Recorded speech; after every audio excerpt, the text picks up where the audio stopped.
Worst mascot too. Wildcats. The Wildcat. What a loser. What a loser mascot.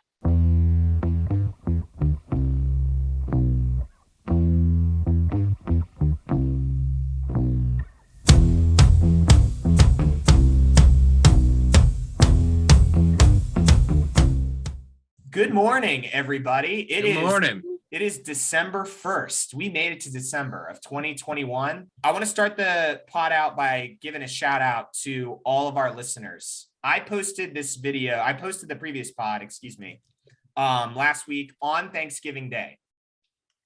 And I thought to myself, maybe I should have picked a better day to actually post that video because no one is going to be watching Flock Squawk the day of Thanksgiving. People have other shit to do, I imagine, on Thanksgiving Day. So I was looking at it and I kind of wasn't interested. And I was like, oh man, nobody's watching this. Great. The day after Thanksgiving, the flock returned from whatever roost they were at and they were listening to our podcast. Thank you so much for the people who came back. Thank you so much for listening. Our TikTok at Flock Squawk Podcast and our Twitter at Flock_Squawk. Thank you so much for your support. Let's get into the podcast. Thank you, guys. It's awesome. Chad Cummings, Brad Cummings. It wasn't pretty. Some people are calling it the ugliest game that they've ever seen, which I think is absolutely. I think that's kind of harsh, but we'll talk about that. We'll talk about that in a little bit. The Ravens, they win. They beat the Cleveland Browns 16-10 at home in the bank. And not only do they maintain their position as kings of the AFC North, we're now kings of an entire fucking realm. The AFC conference, we have the number one record in the entire AFC. Somehow, I have no idea. It's a good feeling. We're going to start with Brad. What did you think of this game? Well, it was a sloppy. I mean, let's not beat around the bush. It was a sloppy game, right? Right. It was horrendous. What are some general takeaways that you had from the game, just off the top of your head? 4 interceptions, 3 in 1 quarter, which is absolutely unheard of. The fact that we won that game, I think they said we broke a 52 game streak of a team throwing 4 interceptions and winning. Just those 4 interceptions was pretty wild. Our running game was not really much of anything, but our defense was awesome. Our defense looked good. Obviously not our pass defense. Our pass defense is still shaky. I mean, right off the bat, they gave 50 yards to Landry, which kind of sucked. But our run defense stepped up again against the best. I'm pretty sure they are the best running game in the league. And they held them to, I think, 2.5 yards per carry. So that was pretty dope. Then we got 2 takeaways, so that's good. We got takeaways. We didn't get as many as we gave up, but we got 2 takeaways and we won the game. So it was cool. It was just a sloppy ass game. Refs, gameplay, everything about it was just sloppy. So I wanted to talk about the 12th man thing that happened because it was such a clusterfuck, right? I have never seen so much confusion on an NFL field before, and I'm just like, God damn, what the fuck I still don't really know what's going on. And then they ended up calling 12 man on the field against Cleveland again. I'm like, oh my gosh. Does anyone know how that actually, what was going on there? Well, I have no idea still. That unfortunately, that's the biggest thing that stands out to me. Minus the one-handed grab by Mark Andrews on that deep heave from Lamar, which I don't know if they counted it yet, or I don't know if they count. I know they accepted the penalty in the moment, and because they probably didn't think he caught it, but he definitely caught that. Oh my God, it was so nasty. That was freaking awesome. But it was so what was it? 4th and 1, and we lined up. It was a direct snap to the blocker. It was Levine, and we got the 2 yards. We got it, but what did they call the first time? Was it they said that we snapped the ball before the ball was ready. Yeah, exactly. Before the ref actually, because he laid it down, but when they laid it down, he has to blow the whistle to put it in play. He hadn't done that yet. We snapped it. So we snapped it too early, but then they brought the offense out. I was like, oh shit, they're going for it again. And then Lamar runs it to the left and is going, and then they stop the field of play again. And it was because Cleveland called a timeout, but they had 12 men on the field. So they're like, why did you call a timeout? Like we were about to get the first, like that's their fault. Right. But they gave him time to figure out. They called the timeout, and then they end up having 12 men on the field anyway, and they throw the flag again. So we get the first down. I was like, what is going on? It reminded me of like when you watch a comedy skit and they have that song. It reminded me of that, dude. And I was just like, can we get our fucking shit together? I got a bedtime. You know what I mean? Like, what is going on? You guys are supposed to be like on top of this stuff. Yeah. I've been starting off negative in a lot of these podcasts with my descriptions of the game. So I'm gonna start positive this time. Just start December out right. But our defense, I'm very happy about our defense. Pass rush was huge. Mm-hmm. Yeah, we got that wonky phantom fumble from Baker, but it was caused by pass rush, Hey, he was running backwards. He got flustered. So the pass rush was there, which I was really excited about. And Bowser and Owe killing it. Bowser specifically, like him and his golden cleats. Those things are fire. They are fire. Oh, 4 total sacks, 2 solos, or 4 total tackles, 2 solos, 1 sack, and a tackle for loss. He was everywhere. Everywhere. He only has 5.5 on the year. I was like, he definitely didn't have 4 sacks. Bowser has been stepping up. He had a big game against Chicago, and it trickled into this game. It's very promising seeing that pass rush. Patrick Queen is looking like he is he's back to his rookie self. He's flying all over the place. Marlon Humphrey, he had a couple plays where it was kind of like, are they going to call pass interference just because he doesn't really get his head behind, like turn his head around? So there was a couple times I was like, oh, like, is that going to be pass interference? But he had a couple good pass deflections, which was nice to see. There was a couple big plays, especially in the beginning. What Brad mentioned, one to Jarvis, and then one to 88, the tight end. So when those two things happened, I was like, oh, here we go. Big plays already starting, but we definitely stepped it up. So that is very promising. So this game, Brandon Stevens, the rookie, played 100% of the snaps at free safety with Chuck Clark. So they did no rotation this week in this safety position. You know what's funny about that? We were talking about that last week. Like, we were worried, are they going to just rotate guys? Because we made the argument that like maybe that's not a good thing. Maybe you just need to set. And they did that this game, and it worked out.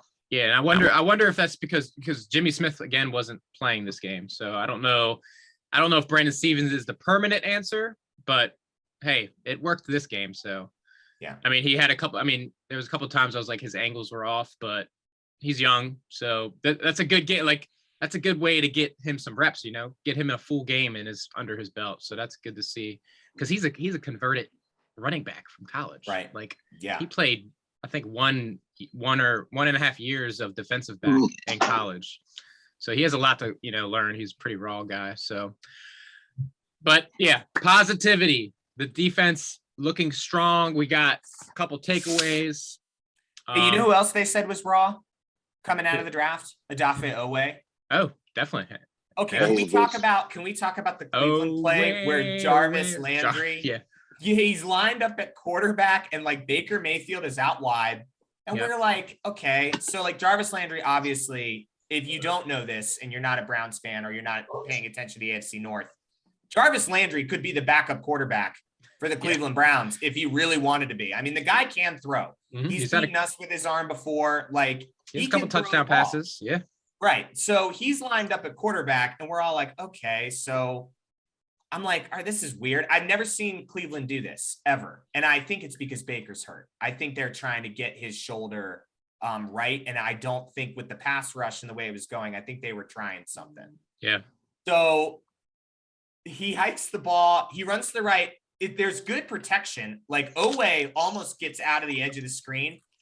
And then he starts running back. And as he's running back, I'm looking at Jarvis Landry, and I'm like, wow, he doesn't realize that a guy with like 4.2 speed is coming directly at him from behind. It was like watching a great white shark, like take out a seal in South Africa or something. Yeah.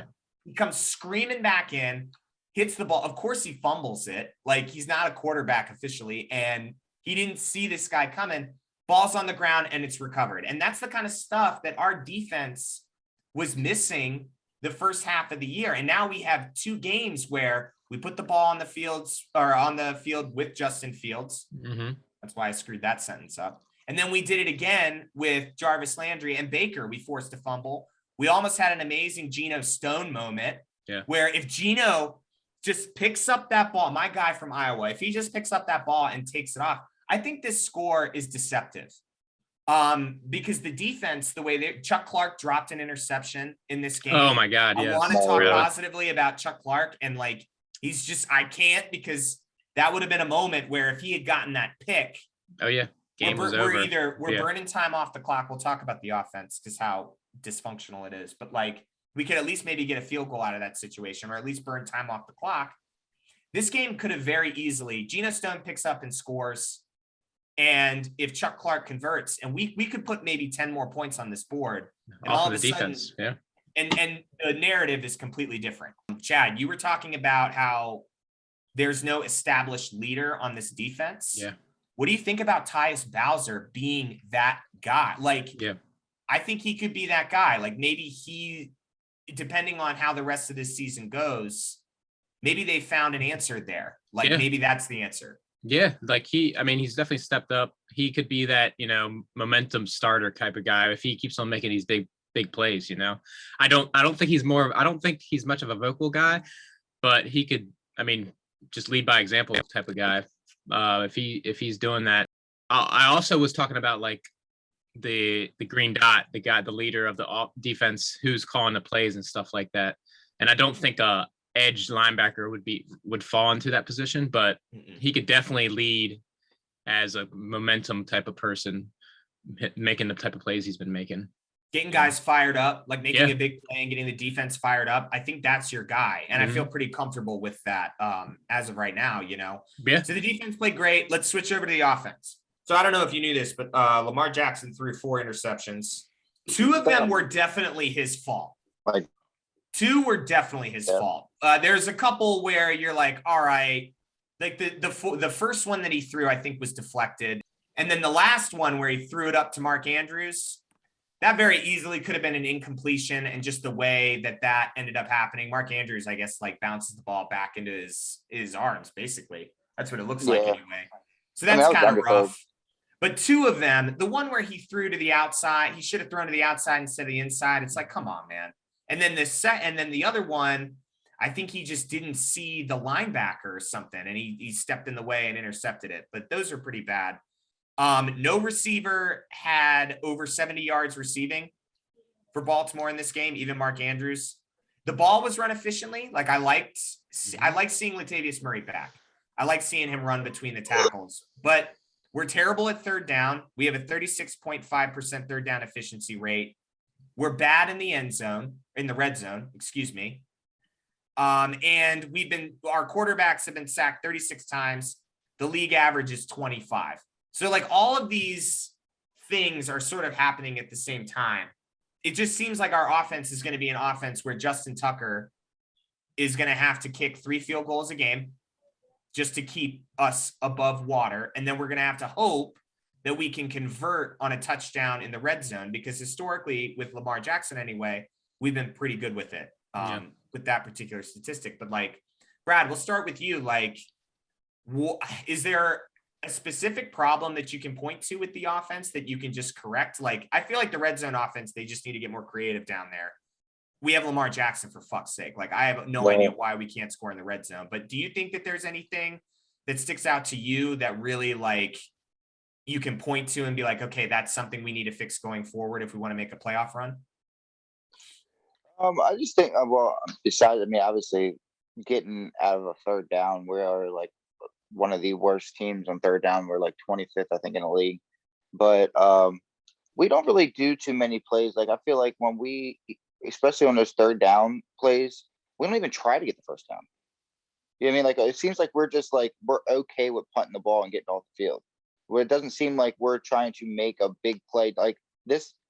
Us throwing those 2 balls down to Mark Andrews, those 2 were like the only 2 big plays that I can remember us even trying to get. I know we always try to hit Hollywood deep, but like it just seems like we're doing a lot of like get the ball out on like a quick short slant or something, and we're not even getting the ball out quick. Lamar really isn't getting the ball out that quick. He kind of, I mean, you see he holds on to the ball and has to scramble a lot. I honestly, like you said, I just don't think we're offensively being creative enough. Especially if you go back. I mean, I know we just played the Browns, but you go back to the Miami game. I think it seemed like we were running the same 5 plays the entire game. So it just, our offensive coordinator needs to, I feel, just put some more deep routes in there. Before we were getting Hollywood down there, letting him run free and using his speed. I know I complain about his hands all the time, but he can get behind defenders. Watkins is fast. So I don't know. Get the ball to Bateman also. He only had 4 for 31 this past week. Get the ball to Bateman, get the ball to Andrews. I think those 2 guys are sure hands. That pick that was thrown to Andrews, Bateman went and put his hands up because he didn't know Andrews was behind him. So that was just kind of like a myth up. Like those two guys were in the same area as each other, and Bateman just put his hands up to try and catch it, not knowing somebody was behind him. And even so, like if you look at that, I think that might have actually still been picked. He was covered pretty heavily. Lamar is just trying to fit the ball into areas where he really doesn't need to. If he doesn't have anything, throw it away or just scramble like you usually do. Yeah. I'm with you on that. Is that so? Real quick before, because Chad, I want to get your thoughts on this too. Like receivers being in the same area and being confused about that. Is that scheme? Is that something that you can look at and be like, hey, Greg Roman, how about we spread some of these guys out a little bit more and create routes where they're not running into each other? I feel like every time I see a Ravens game on offense, it's all these crossing routes. And it's like, no wonder we suck at 3rd and long, dude. No wonder we can't fucking convert it because we're always thinking it when it's 3rd and 7 or greater. And it's like, dude, can we get the ball down the field? Like, can we have some plays where we just do a basic ass scheme, like a go deep, another guy do a curl to the inside, another guy do a hook, and we'll see what happens. Like, I don't know. It seems like we don't have enough of those plays. I completely agree with that. Chad, what do you think, man? The interceptions, all 4 of the interceptions. I think they're all 4 on Lamar. Yeah, they're all 4 of them. They were all 4 of them. He was targeting Andrews, and 3 of the 4, there was like 3 guys around him. The last one was, just an underthrown, deep ball that, Andrews got his hands on it, but it bounced up, and the trailing, cornerback was able to corral it. So that was a little fluky. But the one to Bateman that got tipped. So, it seemed, like Brad said, it seemed like he was targeting Andrews, but Bateman was crossing the same, like you're saying, they're crossing in the same area. Bateman's probably like, oh shit, that's an overthrown ball to me. Let me try to grab it. He tips it up, and there's 2 guys already on Andrews to catch the tip. And then the other 2, he was targeting Andrews again. And he was throwing it inside when he should have threw it outside, and vice versa, and just getting picked easily. I think the biggest thing about us not converting 3rd downs and in the red zone is our pass protection. Like you said, you stated earlier, we're one of the highest sacked teams. 36 times. 36, yeah. Baltimore QBs, so that includes Tyler Huntley. Yeah, he got sacked a couple times last week too. Six times. Yeah, I mean, a couples. You can't really score points or convert 3rd downs when your offensive line can't protect you. Lamar can only scramble out, as much as you can. You can't always do it. So I think that's the biggest issue personally, is that you're not giving Lamar the time to, see these guys getting open. The only time we got the touchdown was, Lamar scrambling and making miracle plays down the field to Mark Andrews. He had guys all over him before he makes the touchdown pass. Yeah, incredible. The fact that he ended up catching it wide open in the back of the end zone. He had to back up 15 yards. Yeah, easily. He was just running backwards for 15 yards and then heaved it up to Mark Andrews. Like it reminded me of Russell Wilson. Russell Wilson has made a living off of passes that in Seattle. And Russell Wilson is one of the most sacked quarterbacks ever in his whole career. I mean, he has to do amazing stuff too. I don't know what's up with, and that's a shit show right now. They're 3-8. Absolutely. But yeah, I think if we can fix the pass protection, which I mean, I don't know, because there's no one coming in relief. The second week in a row, the starting offensive line played all the snaps. There was no rotation, and yeah, I mean, we don't have much to switch it. I mean, Ben Cleveland's the only person, our high draft pick from this year. So well, then, and didn't Bradley Bozeman go down with an injury, and now we've got he missed one snap. Okay. Cologne came in. Yeah, there snapped you go. the ball, and then Bozeman came right back in. Did all right too, by the way. Yeah. It was not terrible. But shout out Tristan Cologne. But that's my biggest takeaway is that pass protection isn't allowing us to get these third down conversions. Obviously the defenses, they're doing this zero blitz on third and long, and they can't pick up the pass rush. And Lamar has to back up 15 yards and hopefully throw a Hail Mary. And that's the only touchdown we got this game. Lamar has to pull the rabbits out of his hat to get us points just because the pass protection is crazy. And I'm going to say this. I agree with everything that you just said. I'm going to talk about the $20 million man for a second. A lot of these games end up going where Justin Tucker has to make 2 or 3 field goals a game just for us to stay afloat in the game. We've seen it twice now with the Bears game and then with this game.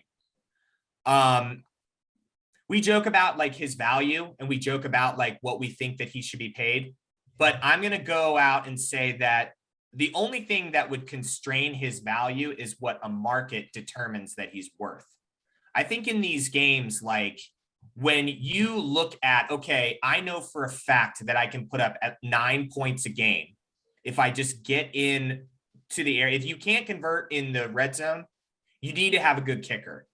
And I know that maybe he's not worth $20 million or whatever, but his value, what he should be worth for this team, they lean on him a lot when we don't finish. And every time, like, I'm waxing poetic about him now, but like every time the announcers see Justin Tucker like make a kick, it's like they always say, oh, well, old reliable, Mr. Oh, look how beautiful that ball is. And a thing of beauty. And so it's like that sort of stuff, you can't put a value on it. And it's going to be useful in the playoffs when we get there to have a kicker that is that reliable. So shout out Justin Tucker.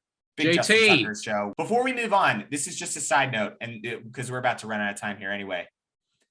Arundel, the high school, ESPN didn't do their research when they were doing, you know how they do like the high school display, high school football is going on in whatever year, right? So it was a game with Arundel, who people who watch this podcast, maybe you know, maybe you don't. If you don't, you're going to get a lesson on how ESPN doesn't do their research. They called the Arundel Wildcats and Arundel.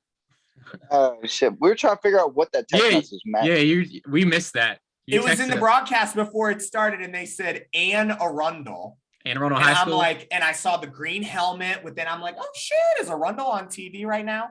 And I'm looking, and they called, and I was like, you dorks! Like, not only are you not the best football team in the county, we know that that's old Mill. Shout out Coach McCormick. Yep. But like, they got the name wrong, and it was so easy to get it. They just added Ann in the front. You didn't even have to do that. It's Arundel High School. So not shouting out Arundel, but it is funny. ESPN, I was just like, oh my gosh, guys, come on. Funny. Yeah.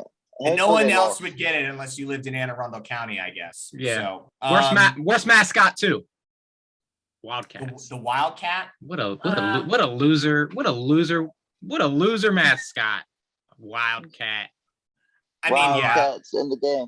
It's hard to beat Patriots. I guess they're trying to be inclusive. You know, they don't want to be like we're the Tigers and we're the Lions. You know, we're the Bobcats. You know, they're trying to include all the Wildcats. I get it. Well, they want you don't want to leave any of them out. They want people to know that they're wild too. Like we're not just cats, bro. Like we're wild. Oh, cats. so they're probably more like alley cats. You know, that are running like like a porch cat. You can't call a team the porch cats because people will be like, all right, that's not exactly exciting, right? You can't say outdoor cat. Is that an outdoor cat? No, it's a wildcat. And then you'd be like, okay, so they can't play indoors then? So if we just play them in a dome, we'll be fine. It's hard picking mascots. Come on now. I got a porch cat and it's fucking adorable. Patches. He shows up on our camera every day, 3 times a day. We're talking way too much about Arundel on this podcast.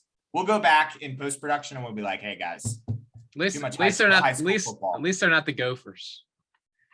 Yeah, that one's bad too. You can't be naming your team the Gophers. So every week I kind of find something that I think is just sort of interesting. I think people who have watched the Ravens for the last couple of years, at least with the Lamar Jackson era, they've noticed that time of possession plays a pretty crucial role in our offense. It's a stat that if you look at our stat sheet, especially this year, you'll notice that we tend to dominate time of possession for the right and wrong reasons. And I'm going to go into that a little bit, but I was just kind of looking around and I thought it was kind of interesting that during the Cleveland game, we had the ball for about 37 minutes and they had the ball for about 23 minutes. So we ended up having the ball 14 more minutes than Cleveland did in total.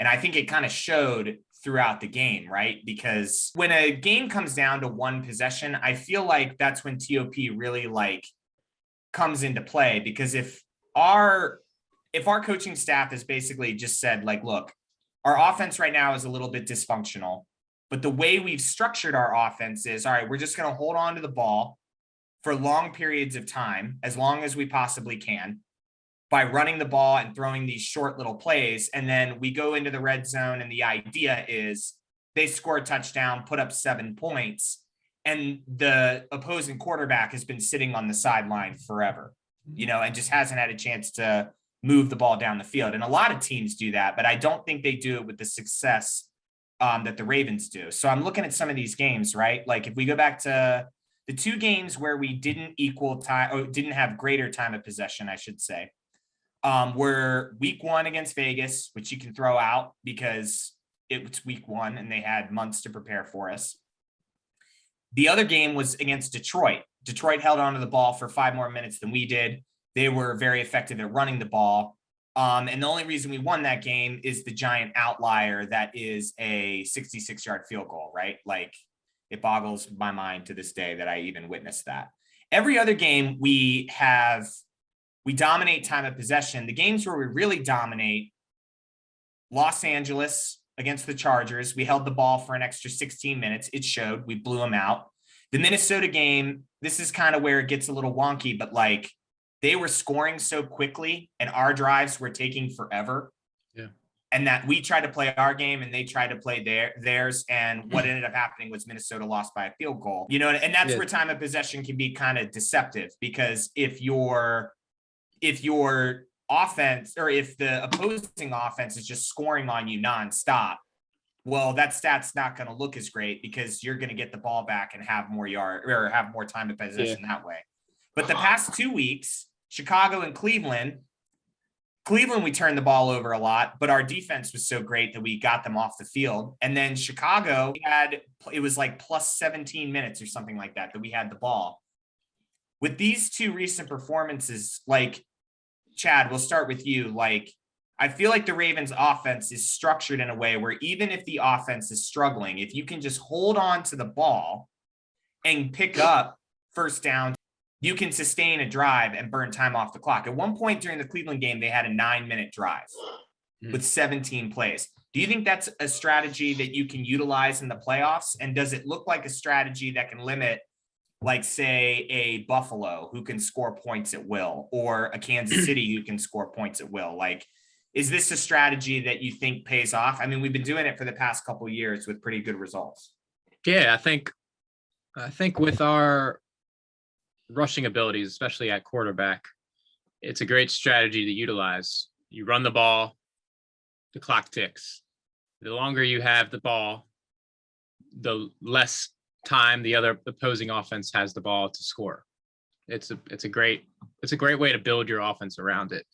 But it also lends to the fact that you got to limit big plays, because if the other team's scoring fast and you're trailing, you can't really take your time as much. So that's where I'm looking at these numbers and I'm like, oh shoot, the Minnesota game, we have a 22-minute plus in the green of possession, but they were scoring so fast. Right. And that game was in overtime and we were trailing most of the game. So I'm just like, it works when you're in the lead. It's a great thing to do for sure. Because like the last two previous games, Chicago and Cleveland, we had to lead both times, except for minus the end of the fourth quarter against Chicago when Andy Dalton hit that fourth down pass right to Goodwin.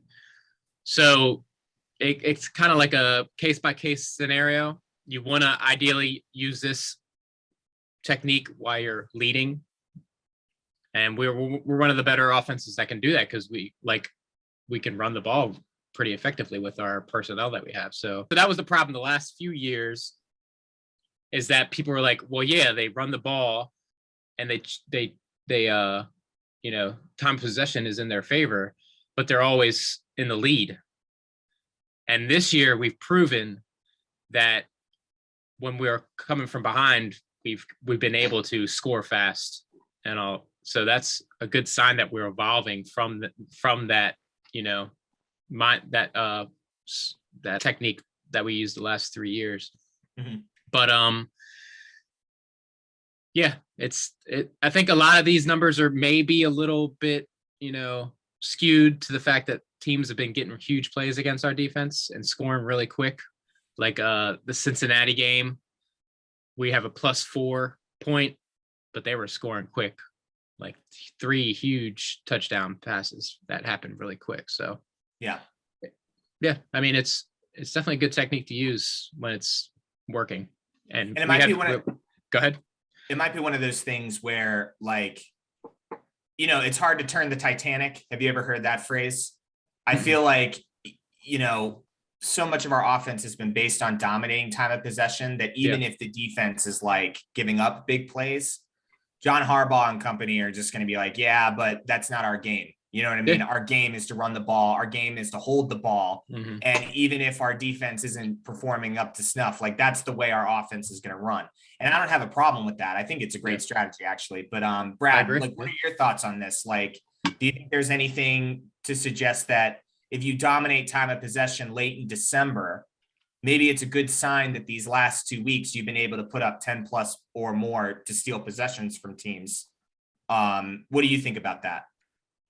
I mean, obviously it's a good thing to do, and it's benefited for us. I mean, obviously we're 8-3, but I just think that, I feel like if we were like other teams that get in a hurry up mode, like Chad said, when we're coming from behind and we're going to hurry up mode, we score. Why not go and hurry up, score some points, and when it comes down to the fourth quarter, we're not trying to make big plays on defense to stop them from either coming back or having to go down and make a game-winning field goal. You know what I'm saying? Like, let's get some separation from these teams like we did with the Chargers. The Chargers, we kept running the ball. We get right up back into the line, run the ball, throw the ball, and we dominated that entire game.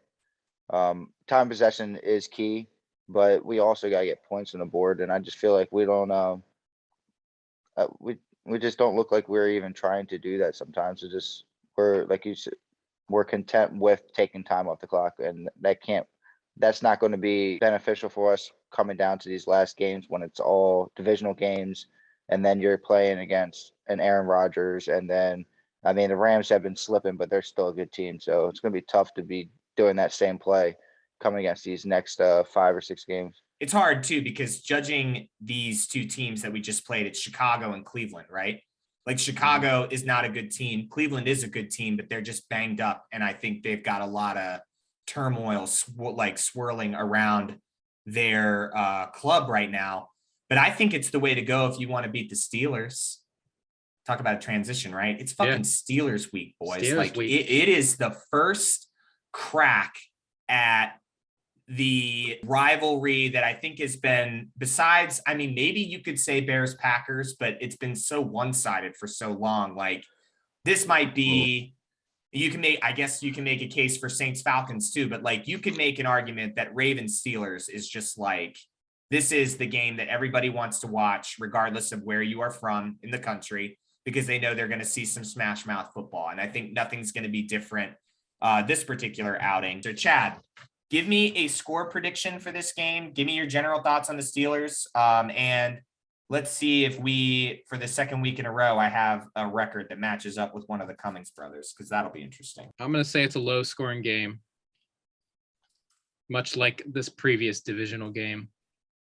I'm going to say 17-9 Ravens. And that's because Pittsburgh's offense is horrible. Big Ben, and it's all because of Big Ben. I mean, they got the pieces around them. They got, workhorse running back Najee, rookie. He could do everything. You got, even though you have some injuries at the wide receivers, you still have Claypool, you still have Deontay Johnson. You have decent tight ends, even though what's his name is in concussion protocol. Freiermuth. Yeah. You still have Eric Ebron. But Big Ben can't get the ball. His passes last game, his couple interceptions against Cincinnati last week, where they got blown out. It just looks like he doesn't have the strength to get the ball where he wants it to get to. And they were both short passes that just the cornerback just snatched it. And so I don't see that you can't turn back Father Time, I'll be very surprised if he comes back next. I mean, I don't think it's very wise for the Steelers. They're a great organization. They're one of the best organizations in the league for a long time. They have the most wins, Super Bowl wins, tied with Patriots. Yeah. I think the Cowboys only have 5. I could be wrong. Anyway, they're one of the best run organizations for a long time now. And they made a big mistake keeping Big Ben this past 2 years, in my opinion. And it's shown.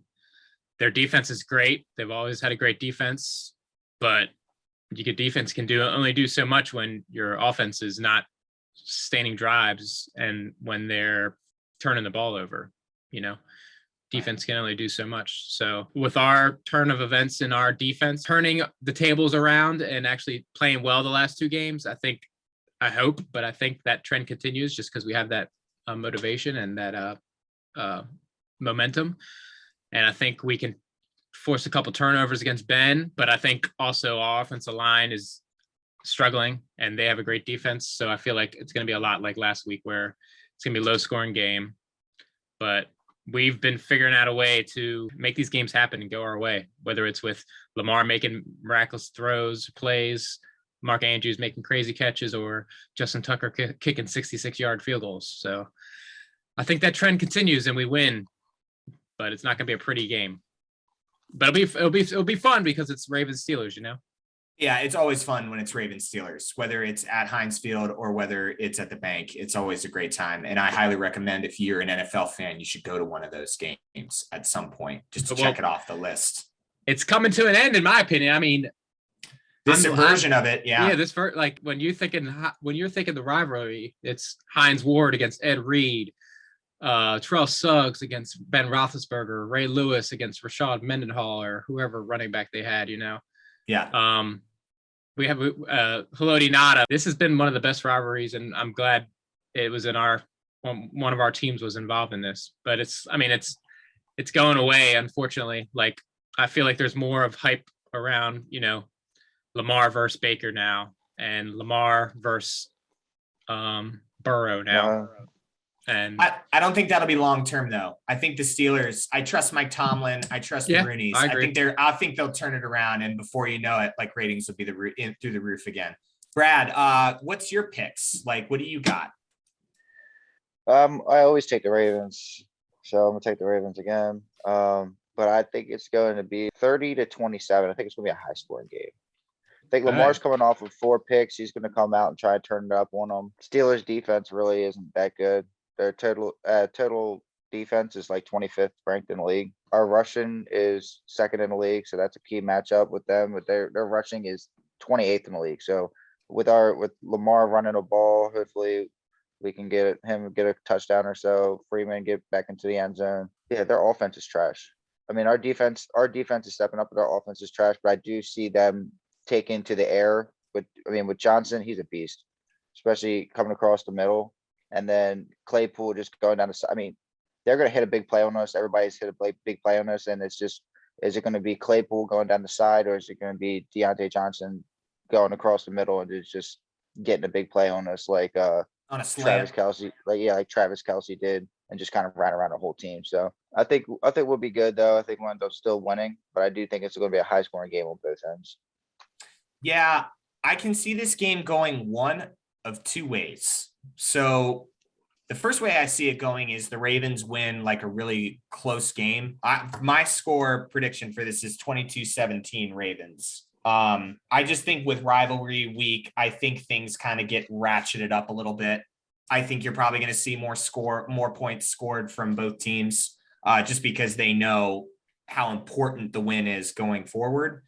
There's also a scenario where this is like, because there's been a lot of media talk around the Steelers in the past couple of weeks, around the same time that it happened last year when they went 11-0 and then they lost 5 games, right? So now it's Mike Tomlin basically telling Chase Claypool to shut the fuck up when it comes to practice. I love this quote.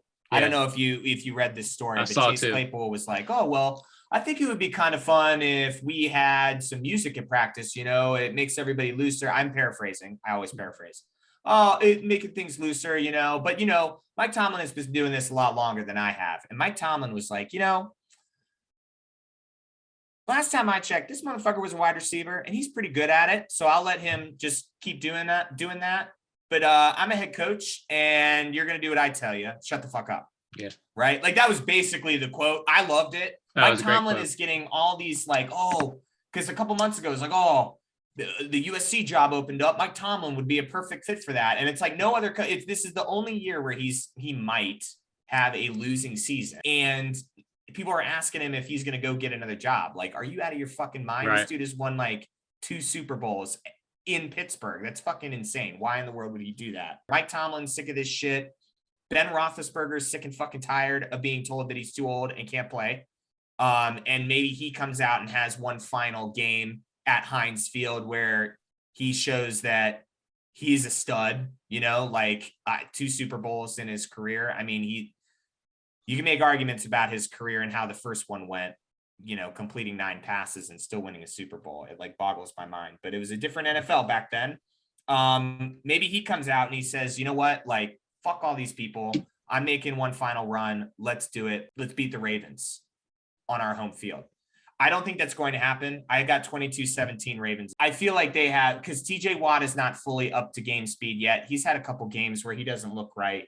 And if that defense doesn't perform, that offense has absolutely no shot of scoring points. Yeah. Big game, though. I mean, the Ravens are holding on by a thread to the AFC North. The Bengals are coming, and they play them again later on in the season. So it would be nice to have a win here as opposed to a loss where we have a tie. Oh, they play the Chargers, dude, at home. Chargers. Yeah, if the Bengals are playing the Chargers at home, then that's going to be a W. I think there's something wrong with the Chargers. I don't know what it is, but they don't look good. Yeah, they don't. So the Bengals are breathing down their neck, basically. Yeah, for that. It'd be nice to beat the Steelers in their house. Hey, man, if we win out, we're division leaders, baby. I know. Yeah, and I mean, it's in our hands. Yep. And after this week, I feel pretty positive about it. Let's talk about the playoffs real quick. We are the number 1 seed in the AFC. Playoffs. I do too. Playoffs. I love playoffs. I love looking at the playoff scenarios and the seeding and all that kind of stuff. It's what I do every day. I just look at this shit. And I'm with you. I think it's fascinating too. Let's go. I like looking at the league standings in general. I don't know, man. So New England, right? New England is obviously a problem. They're absolutely ridiculous this year. 8-4 after how many games have they won in a row? 6. 6. They started the season 2-4 and they're now 8-4. It's unbelievable. With a coach and organization like the Patriots have,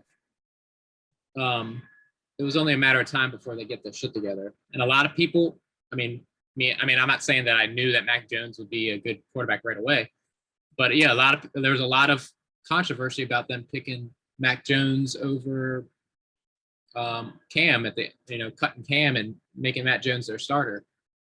and it turned out to work out so far.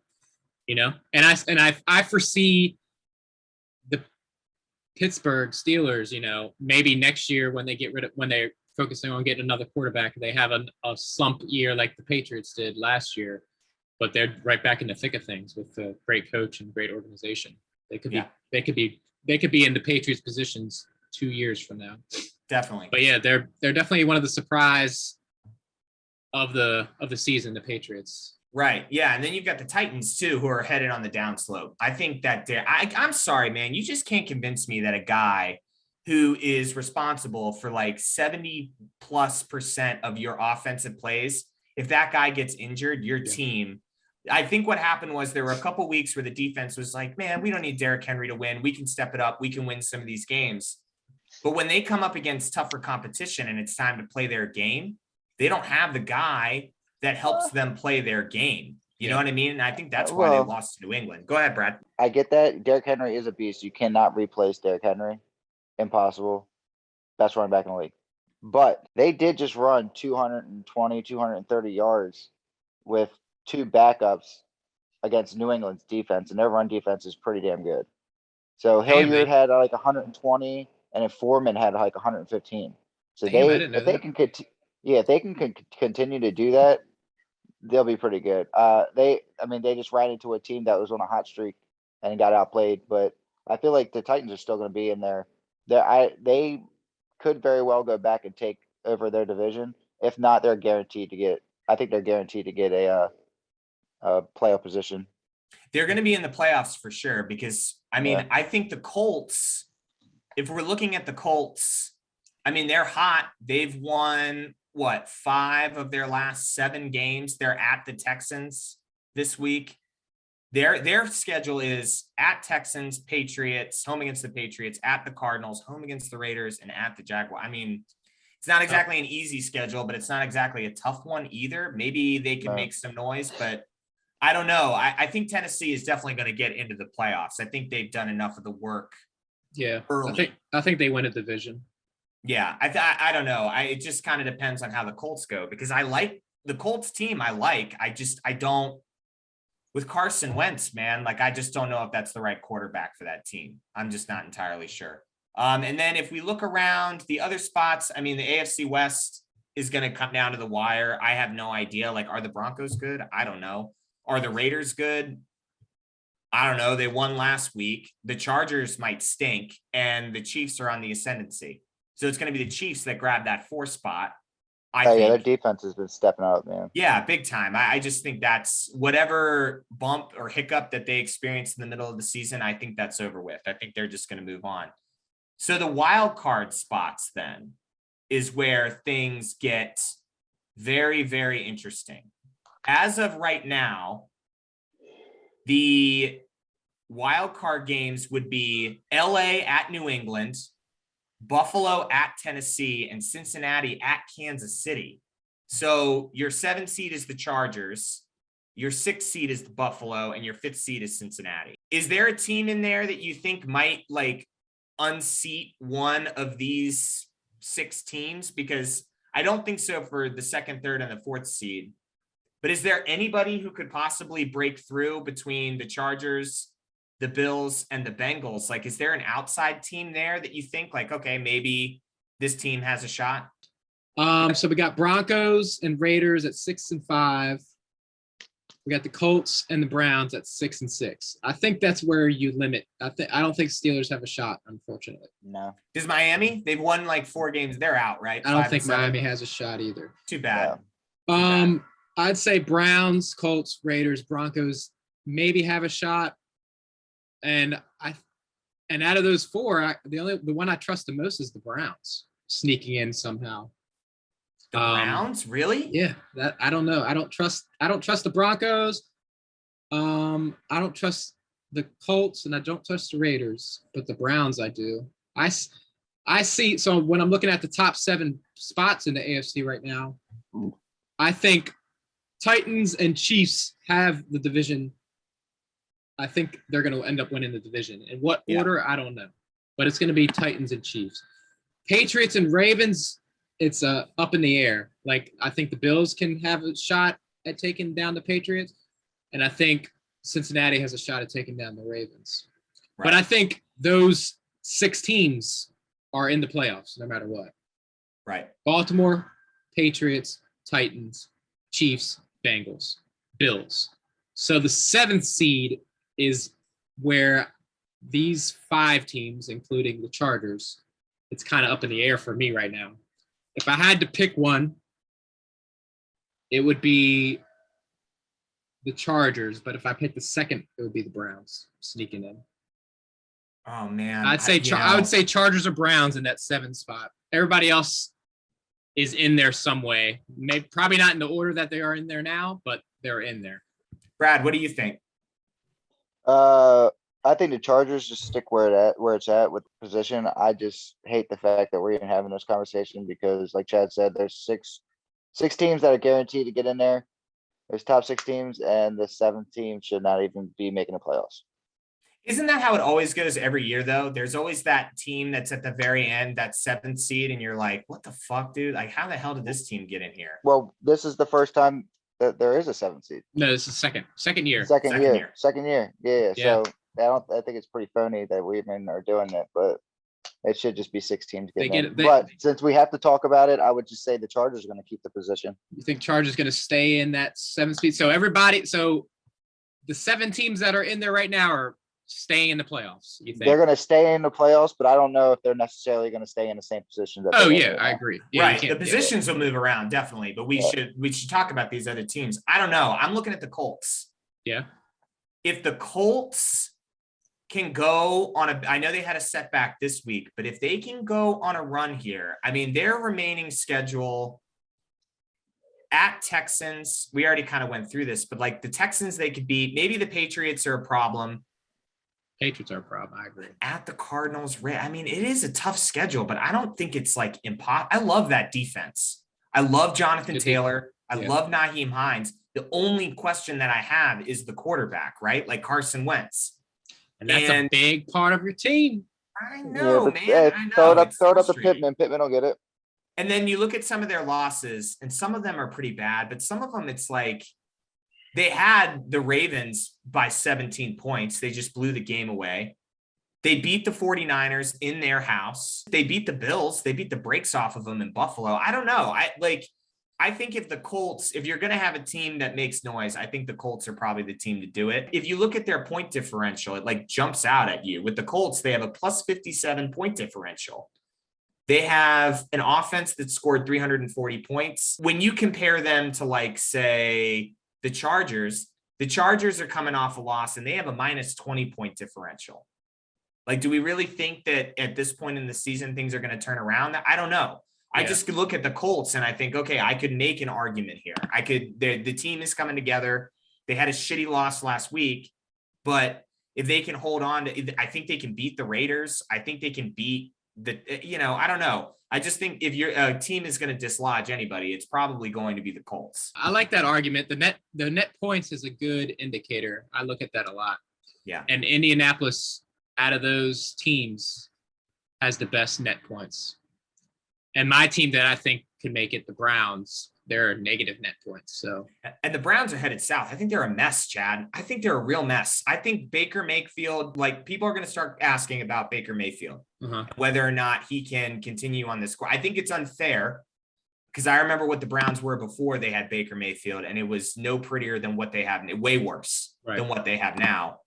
But I think they're going to start asking questions. Enough people have been calling him out. The Steelers have a lot of question marks too. I guess they're in the hunt, but they have to have a quick turnaround for that. And all the other teams in the AFC, I don't know what the Broncos are like. I think the Raiders, they've had a pretty tumultuous season as well. Like, I don't know if they recover from that. They did win last week. I don't know, man. It's the AFC is going to be kind of a shit show for that last spot. I think the Bengals are in. The Bengals are definitely in. Buffalo's definitely in. But I would look a little closer at the Colts. I think that they can make some noise late in the season. We all agree those top 6 are going to be in. It's just the definitely 7th. Yeah.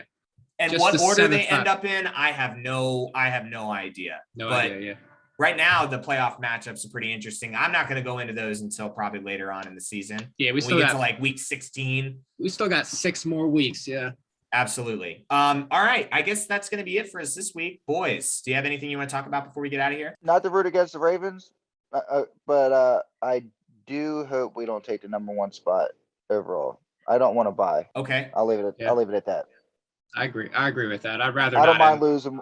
I don't mind losing one more game just so we don't get first position. Bump that noise. But I do want home field. Yeah, right. So you'd want like a 2 seed or a 3 seed. I definitely want 2 seed. Win the division. Win a division. I think the significance of the bye is going to go away since there's just one for one team now. You know what I mean? Like, I think the bye meant a lot when 2 teams got it because it's like, oh, that second team got some rest too. So things are pretty evenly matched when they went further in the playoffs. But it's like, I don't know. We saw what happened in 2019 where our momentum just was completely stopped for like 3 weeks because none of the starters played. And then we went out against Tennessee and we laid an egg. And I think since there's only just 1 spot, it's kind of hard to be like, oh, I hope we get to buy this. Because what is a bye week doing for you? You know what I mean? Like, I don't know whether it's helping you positively or negatively, you know? It depends on the team. And I think it hurts us. Lamar's MVP season where he sat against Cleveland in week 16. We had the bye and then we played. So he had 2.5, 3 weeks off. Right. And then we shit the bed against the Titans. Right. But yeah, I agree with that, Brett. I mean, I'm not gonna be mad if we get the first seed, but I'd be just as happy if we got the second seed because I'd rather play that first week too. Oh, by the way, let's do the money. I forgot to do this when we were making picks for the Steelers game. I wanted to do the matchup predictor. Cool. Just to give you a sense of where everybody's at. So matchup predictor has the Steelers the Ravens favored 56.8%. Baltimore, it's -4.5 is the spread, and the over/under set at 44. So they think it's going to be a low-scoring game, and it's going to be tight too. So that's basically what we get. But everyone has Baltimore winning at least semi-convincing, like 59% or 57%. I don't know. They're kind of split. All right. We have less than a minute to get out of here. Chad, Brad, it was fun talking to you this week. I hope you had an awesome Thanksgiving. Thank you to Flock Squawk for listening. All the listeners out there and subscribers, we really appreciate your support. And we'll see you guys after the Steelers game. Yeah. Caw, boys. Yes. Caw. Peace out. Take it easy.